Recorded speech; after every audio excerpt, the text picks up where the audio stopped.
we go. All right. If you think of the fruits, the herbs and the vegetables of our region, I think it's safe to say they're quite distinctive. I mean, if you think about it. Strawberries from Hoogstraten, exquisite. Hop shoots from Poperingen, excellent of course. Endives, Belgian invention. Brussels sprouts, Belgian invention as well. Now the fact that these vegetables are so special, it challenges our chefs to show something special on your plate. And I'm here to show you that all year round, every season, you can find exquisite vegetables on your plate. Have a look.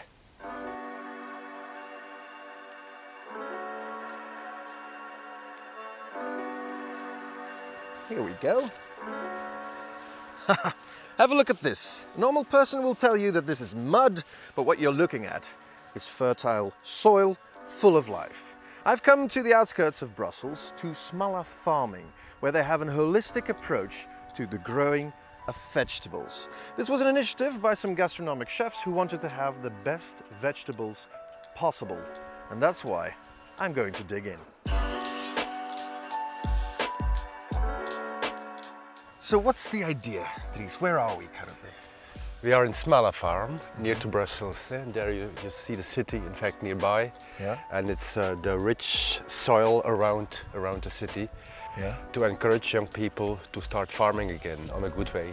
You're digging deep down into the soil to have a look at how this really works, this chain actually. We go deep into the soil, but the soil goes deep into us. And we are just one living being of the millions of living beings. We need to see life into a crop of salad. If there's no life, if there's no whole, it's not normal, because we are never alone. We are not alone on this planet. There are millions of other living beings.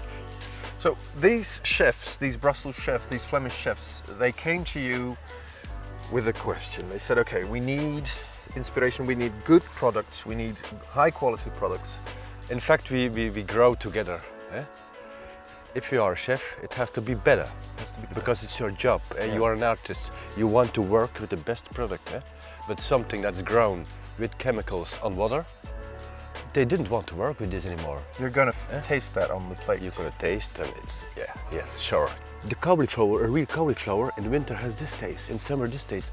Okay, we have a longer day. The taste is changing. Really? I'm in a never-ending road of learning. I see new insects coming. Very fast. Nature is so strong. Before there's nothing, now they come back. On a small field like this, it has 1,000 different things. Cabbages, I can see them. Here, What's that over there? Everywhere. Take care. Maybe I just show you. I'm sorry. That's no problem. I didn't see there was something here. This is just... No, I'm going to show you the underworld, because if you walk here, you kill in fact the life that is under the soil. Look, the life of a real soil. I can see the earthworms and all the little holes, the little insects walking. This is their house. Yes. So we as human beings take care. We take care as farmers where we walk. So there are no crops here, but you want to protect the soil, and that's why you put the small worm. And if we put plants here, we don't have to plow. The insects, the whole life, the microorganisms, they in fact, they make the soil, they decompact it. They're all little holes with air, and then the roots, the plant can live together with all those organisms, and you will have very healthy plants. Yeah. But it's good from time to time to feel the life of the soil, with the underworld. Get rooted. And this is what we do now. We have the normal cauliflower, like everybody knows. This is in fact, the broccoli for us, of the cauliflower, with this energy going up. It's even stronger, it's even better, it's even healthier. Then we have the flower, we work with the flower. And then we have the seeds, we work with the seeds. Just one little broccoli is 1,000 seeds that you will eat or you don't eat. If you don't eat it, go back for next life. Think once. Go for it.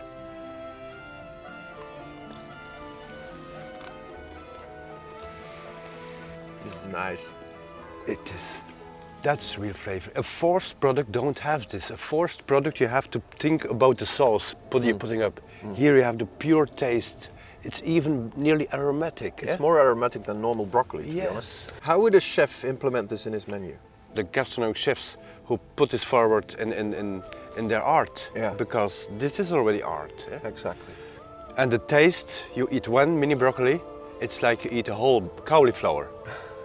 Yeah. And there are no chemics inside. Yeah, might I just be Nothing. honest? This has been a morning with quite the surprises, really. What do you want to talk about now? I'm gonna look my mice. Careful, there are pumpkins here as well, Yes. between the corn. This is something that a normal farmer would spray away with pesticides Oh, because yes, this is yes, fungus yes, and you don't want fungus on your corn. Yeah, it's a little bit stupid because they put millions of euros. They waste millions of euros to destroy. I met this in South America where it's a delicatesse. All the gastronomic chefs in Flanders, and they know it, but they didn't know that it grows here in Belgium. But it's just normal. If you It's let a mushroom. It's a mushroom living Okay. together. This is the future of farming we're looking at right here. Can I have a taste then? Yeah. This is unlike anything I've ever tasted before because it's not earthy. It's got a sort of freshness you can find in, for instance, an onion also. The structure is like an onion. Maybe we should grab something to eat. What do you say? Thank Let's you. go. Thank you. Yes. I'm gonna eat this. Let's have a look. From farm to fork doesn't become any more concrete than this. Have a look at this. Nice carrots, you know, some cabbage, some sweet potato. They even added a small petal. That's really good. These were growing just minutes ago on the farm, and they're going straight into my belly. See you guys later. Bon appétit.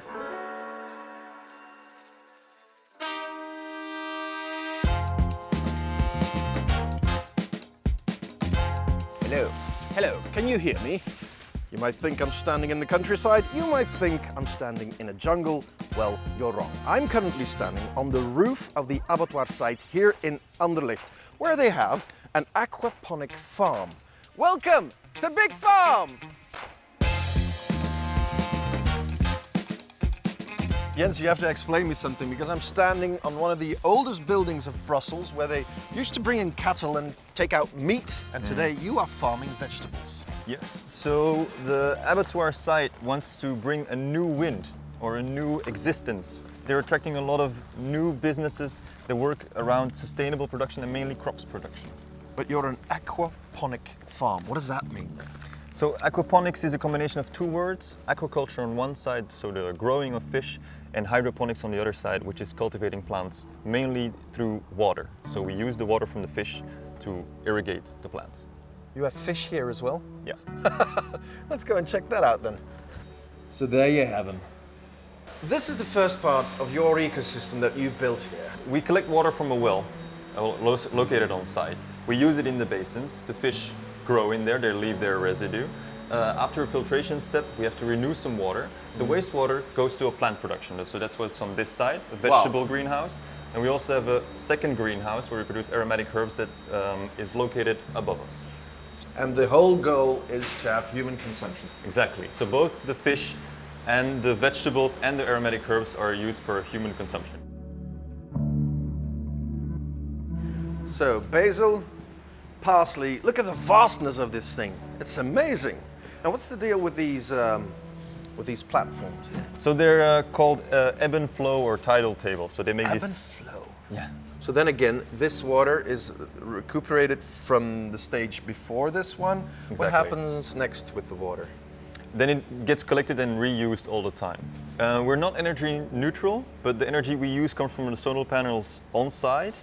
And apart from that, we use the residual heat from the building down below. So we're located on a market hall, which has a lot of refrigeration. So about a third of the energy we use to heat up the greenhouses comes from downstairs, and it's free, essentially. Who came up with this idea?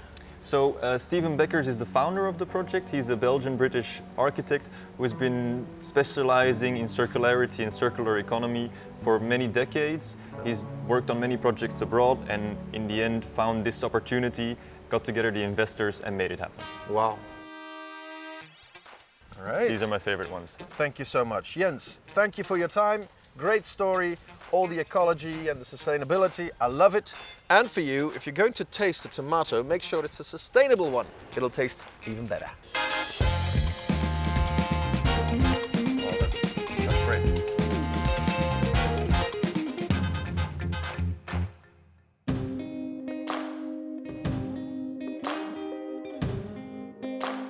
And look at me, right now I'm in Antwerp, just a 40-minute drive from Bruges, to meet up with one of the most innovative chefs in vegetable cuisine. Let's go and have a look. Seppe, what do we have here? So actually this is fennel.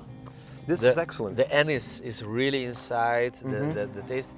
You know, if you have a plant, you can use all part of it. Let's say asparagus. When they Yeah. grow out to be longer, would you use those as well? Yeah, for sure. Even I have asparagus for 2 years already in the ground, and it become like a wild, amazing plant. And yeah, we use the tops, the leaves, the parts. I think it has to support the dish, not to make it fancy or something. Exactly. Like So that. this is your laboratory. Yeah, what we're looking kind at. of. So we're here Yeah. in the middle of the port of Antwerp because this is your new story. Yeah. First off, tell me, Seppe Nobels, you used to be, the big chef at Graanmarkt 13. Like, you won one award after the other. It just kept on coming. It was a success story It of was your a life. success story. Yeah, it was amazing. I did the opposite that people were waiting for or were expecting. I had the idea to become or a farmer or a chef. So you became both. I became both. Yeah, especially in the middle of Antwerp. My vision from the beginning was supporting local producers, supporting working with vegetables, pushing down the ecological footprint, respecting the seasons. When I think of the Flanders vegetables, we have asparagus, we have witlof Yeah. as well, a Belgian invention, Brussels sprouts as Yeah, well. they're amazing. Would you say we're still innovative today?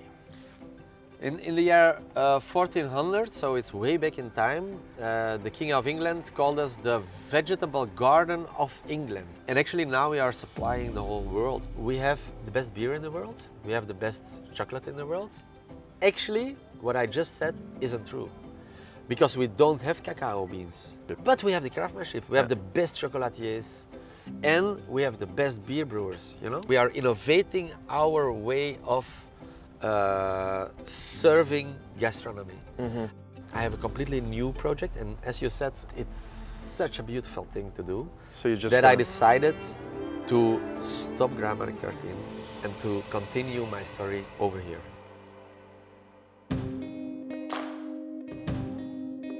A lot of friends of me in the city, they are saying like, oh Seppe, we can't find the right people, can you help us? So I created this amazing academy.